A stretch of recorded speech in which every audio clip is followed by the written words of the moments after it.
असर का मुस्तहब वक्त क्या है?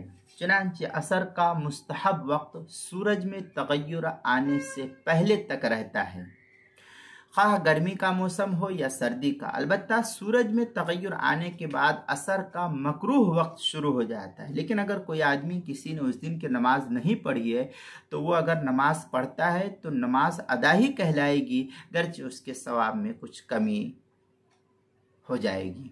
चुनांचे हिदाया के अंदर है वयस्तहिब्बु ताखीरुल अस्ल मालम ततगय्यर शम्स फी सैफी वश्शिता। ये हिदाया की इबारत है, पहली जिल्द सफ़ा नंबर 83। मकतबा बिलाल देवबंद का जो छपा हुआ नुस्खा है हिदाया का, उसकी पहली जिल्द सफ़ा 78। दुर्र मुख्तार जो ज़करिया बुक डिपो देवबंद का हिंदी नुस्खा, उसकी दूसरी जिल्द सफ़ा 26। और दुर्र मुख्तार बैरूत का छपा हुआ नुस्खा, उसकी दूसरी जिल्द सफ़ा 24। किताबुल मसाइल उसकी पहली जिल्द सफ़ा 240 पर इसको नकल किया गया है।